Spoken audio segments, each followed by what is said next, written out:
Hey everybody, Rosematter here. Welcome to my reaction discussion for episode 4 of Delicious in Dungeon. In the last episode, the party encounters an old foe, an enemy that Leos is familiar with. They were like some kind of like armor, like knight armor, but it turns out that they are like living armor, sort of. Leos doesn't know quite, or he didn't know what they actually were, how the mechanism of it worked. He had been actually killed by one of those living armor creatures when he was a younger adventurer with his sister, which I'd forgotten. I forgot that they could actually be kind of like brought back to life, that they can die and come back, kind of like, you know, like a video game character or like a D&D character.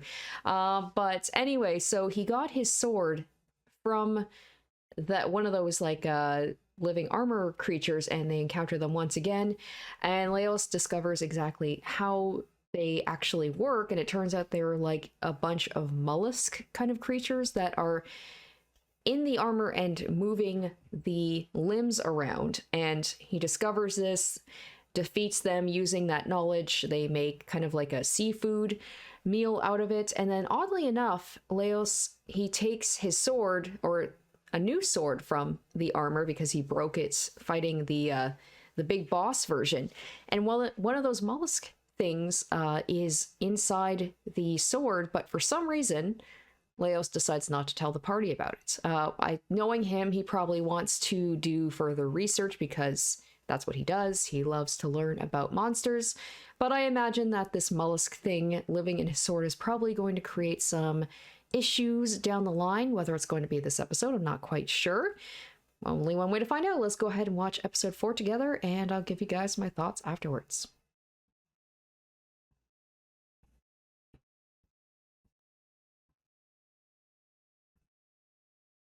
Okay, the third floor.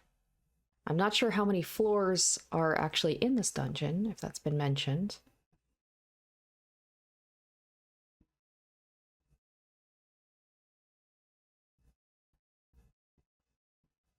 Okay, so this is going to be like a haunted one. Very spooky.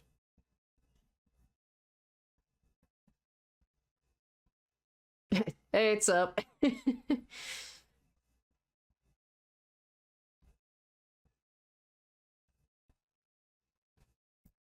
Good to have his knowledge, his like encyclopedic knowledge of monsters.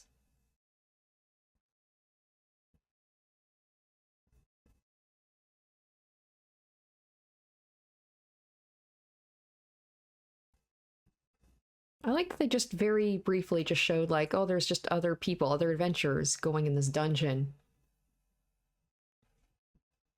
I love how she's like, don't eat it. Love how everything, like, she knows now, like, just don't. They're gonna want to eat all the monsters.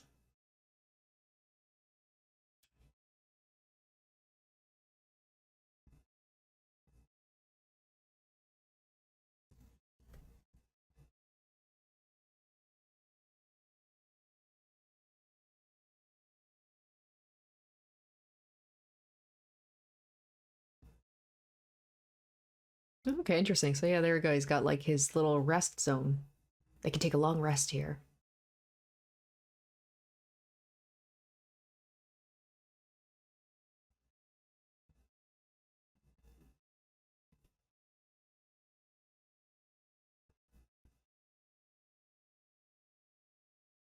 Oh my gosh, literally like, let's eat that dirt.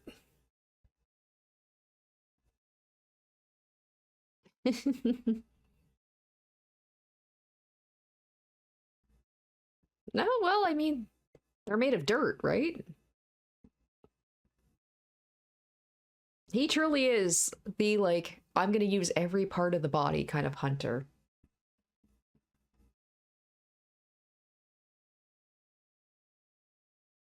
Ah, okay. So it's like, yeah, he uses them to make vegetables. And like herbs and spices. Well, maybe more herbs.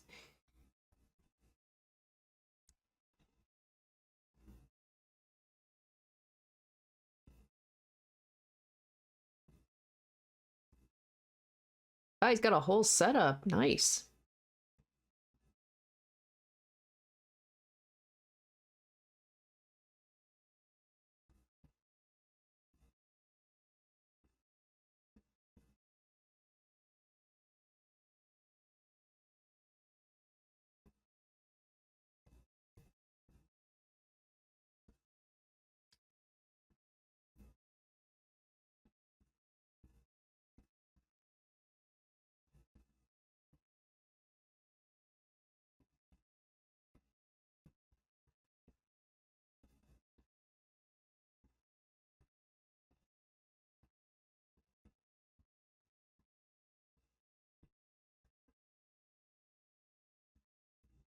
That is clever. That's resourceful.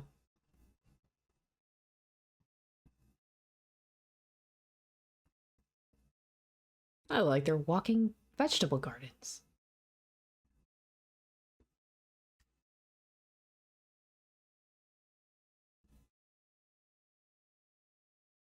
Marcel should just be happy that she's not eating, like, monsters and stuff. She probably is quite happy. Yeah, she's like, this is normal. I'm just waiting for the other shoe to drop and be like, what's gonna be the weird fucked up thing that he's gonna put in them? Here we go.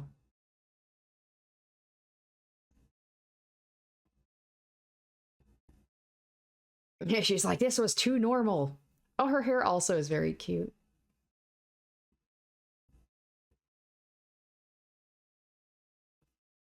I like her hair like that.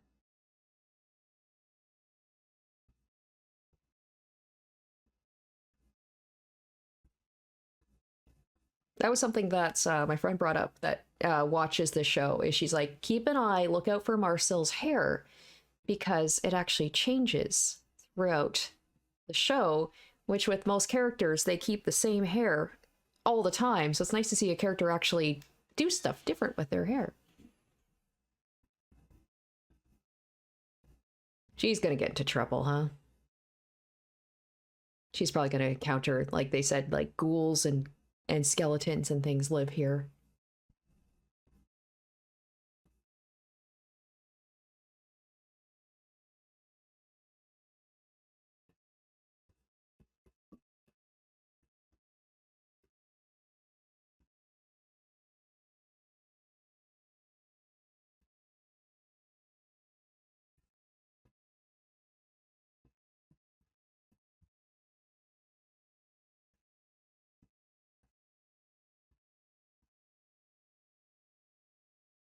All right, now we're gonna learn some more stuff about Senshi. He's kind of a mysterious character. We don't know too much about him.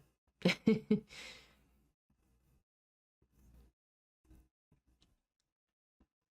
don't know if he's intentionally just being kind of, not talking about his past or things very often, or maybe he just doesn't see a need to tell people about it. Like, are all dwarves very good at cooking, or is this just something that, like, appealed to him for whatever reason? I think dwarves are known for more, like, I don't know, what would you say? Like, not woodworking, but like stonework and things like that. Making tools, weapons. But he decided to be cooking.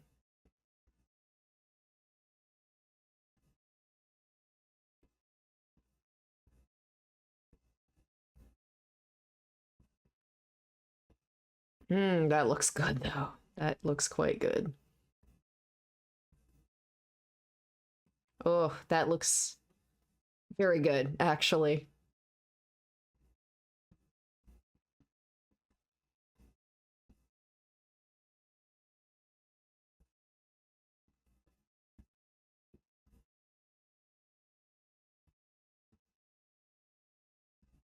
Yeah, she's like, please.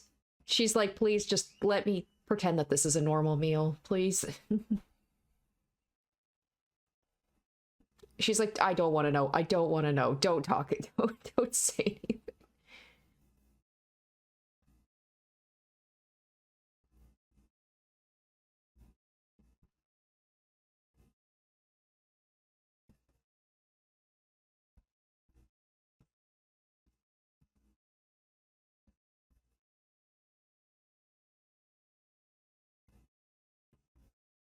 She's like, I like this floor other than, all of the monsters and ghouls and stuff.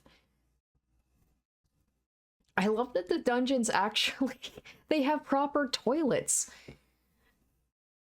In some places at least. You don't think about that. Like, when you go to a dungeon, where do you go to the bathroom? Oh no, is that Oh, wait. Okay. The fertilizer. That's what I was thinking about. The fact that where did he get that fertilizer from? It's best not to think about these things, right? You just when you think about where a lot of your food comes from, you just ignorance is bliss. All right, are we gonna get into like Senshi? Like, what's your story, man? What's up? Why do you choose to live in a dungeon?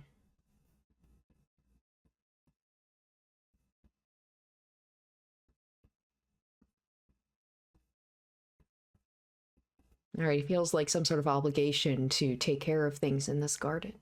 Or not the garden, sorry, the dungeon. And these golems. Okay. So it's like a whole ecosystem.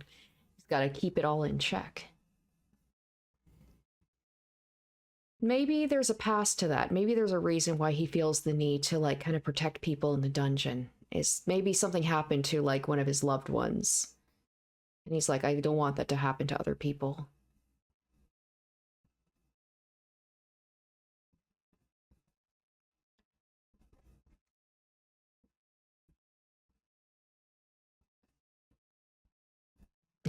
Laos is gonna be like, it's so beautiful. I love this man.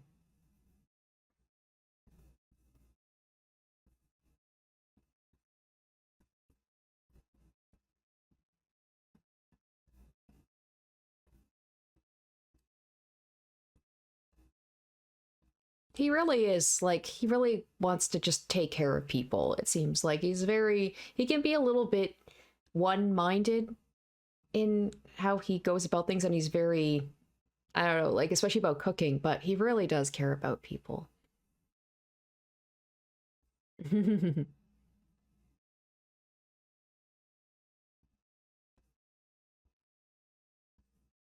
Oh, are we actually gonna get to, oh, okay, unmanned, so people just come and just, it's like the honor system.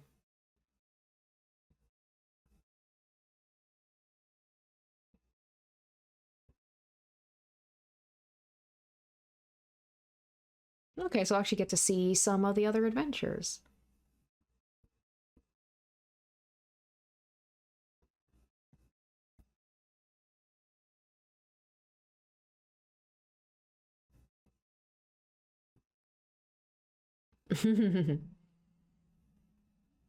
She's just like, it's just nice to be around normal vegetables instead of all the stuff we've been eating.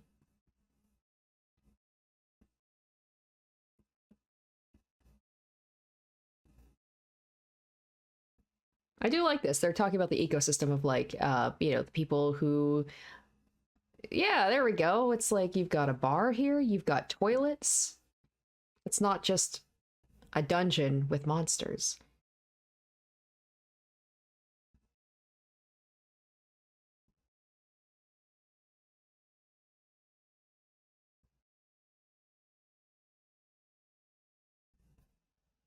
This guy can clearly be trusted.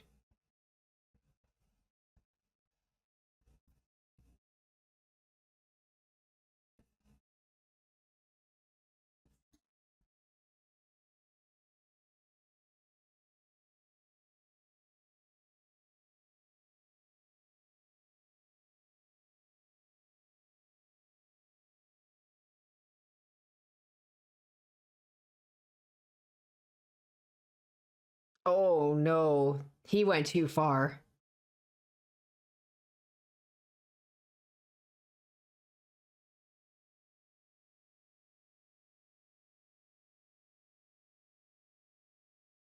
Oh, oh, damn. Okay. Okay.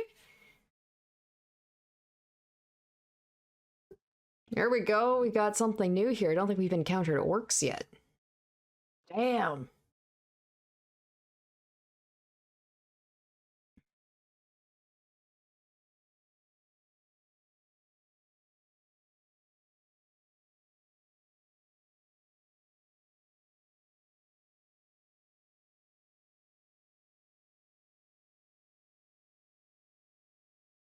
Oh,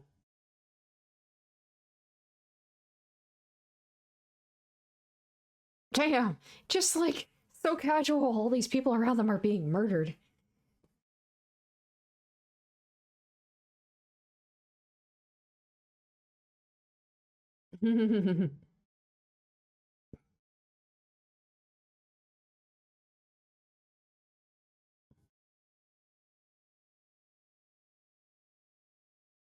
Oh, the red dragon.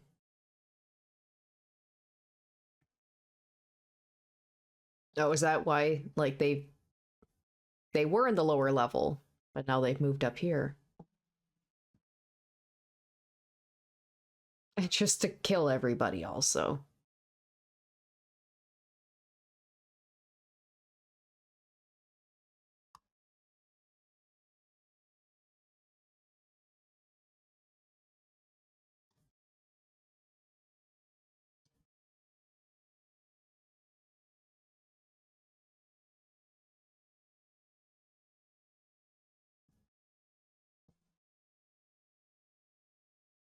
I like to finally see kind of like the different races interacting with each other rather than it's just like the monsters. You got like the whole, each like in these worlds, they obviously have their prejudices against different races. Like the orcs are just the basically like, yeah, we don't talk, we just kill.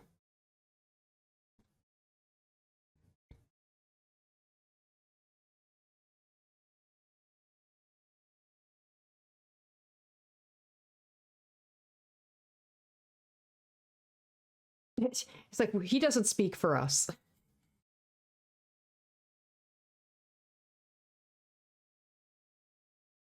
I guess at least they have a pre-existing relationship, so they're not as harsh towards Senshi.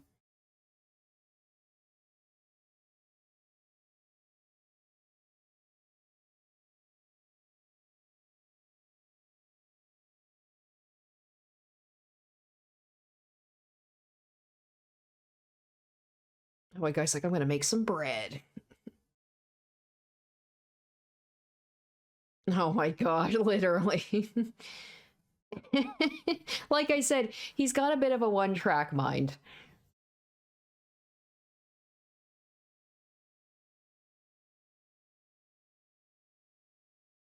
Hey, see, here we go. Era's talking about like the different races. They have their prejudice against each other. Obviously, orcs and elves do not get along.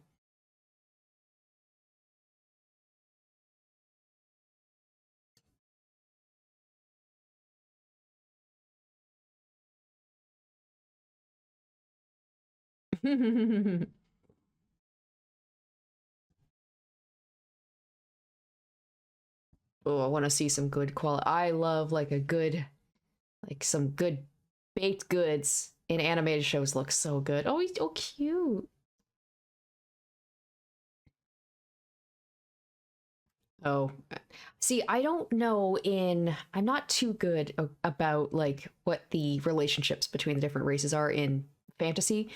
But obviously like elves, yeah, elves and orcs do not don't get along very well. I'm gonna guess something's gonna happen and they're gonna come to an agreement like, okay, you're not too bad, you're not too bad. We'll have like a temporary peace here. And Senshi is not give a shit about at all what he's saying. He's just like, I'm making my bread.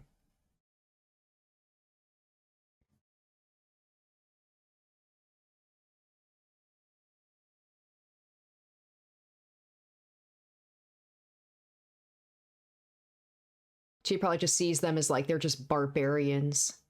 And meanwhile, elves are like, you think you're better than us.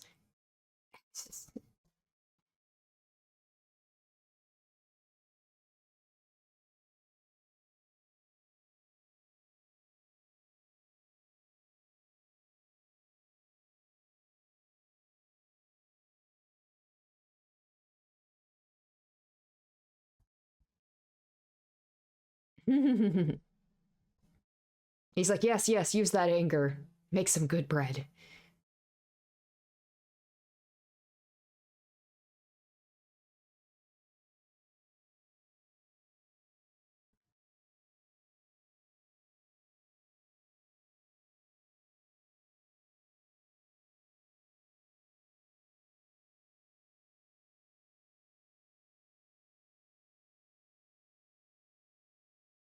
He's like, will you kick us out of here too?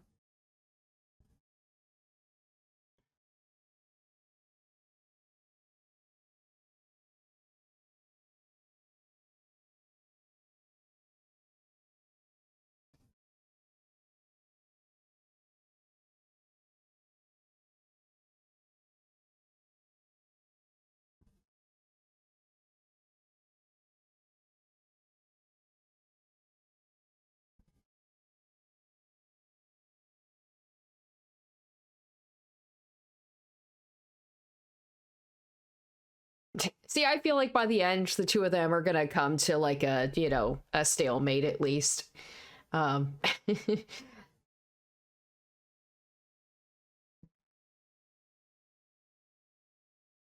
there's another, and got a couple of, maybe it's me looking unintentionally, but oh, that looks amazing. Essentially, there's a couple of upskirts of him so far.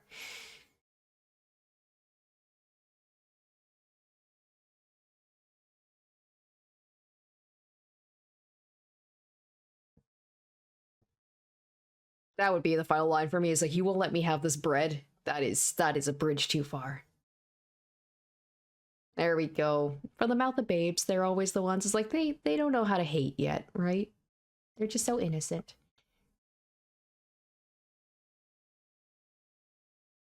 Then maybe the orc will see like, oh, she's actually treating the kid nicely. So it's like, all right, maybe she's not too bad. Or she's being manipulative. I love that too.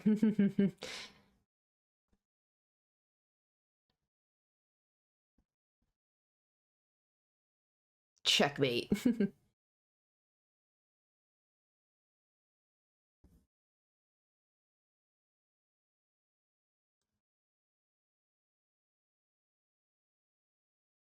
Oh, that looks so good. Oh, especially that bread. God damn, look at it. It's so glossy.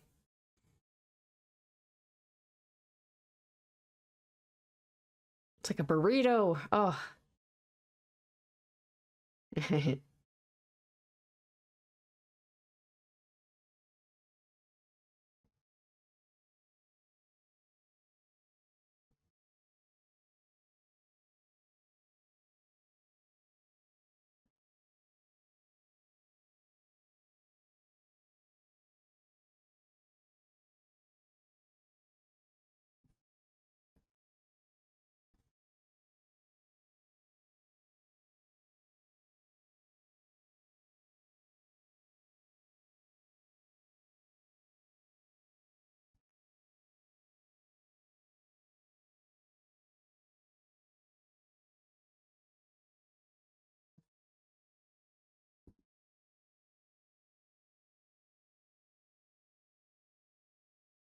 All right, 2 floors.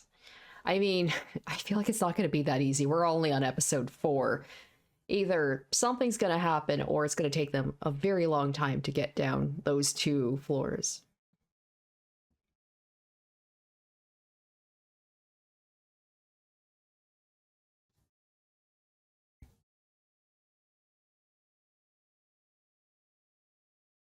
I admit, I forgot about that whole thing that was mentioned at the very beginning, with, you know, whoever defeats the magician gets the whole dungeon.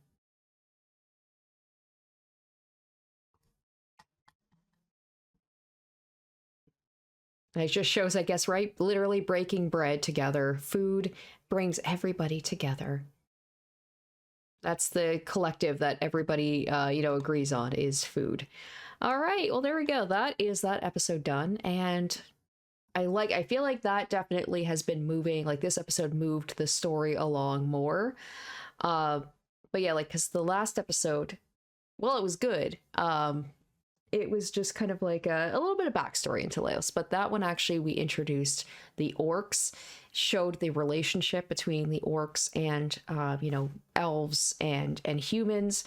There's the prejudice against them, the history of them, and also I like it showed kind of the ecosystem of the dungeon, literally the ecosystem with the golems, of using them as kind of vegetable gardens, but also like cool little things about where do adventurers go to the bathroom in a dungeon. They actually have bathrooms and toilets that are being maintained by Senshi, which is really cool.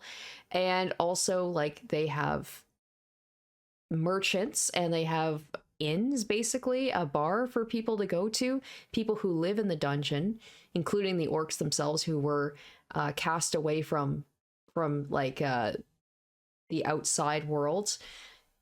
And I know, I just felt like this episode there was a lot of backstory into the world, a lot of world building, so I appreciated that. And now we have an idea where the dragon is.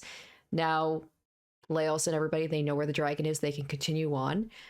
Two floors down, there's a lot of episodes left to go, so I'll be curious to see like what's going to happen. I don't imagine that they're going to just go down and defeat the red dragon in a couple of episodes. Maybe I'm mistaken on that. Maybe that will happen, but it seems now, like Laos himself said, I didn't even think about what would happen about like defeating this magician and everything, but it seems maybe he has an idea, like maybe I do want to do that.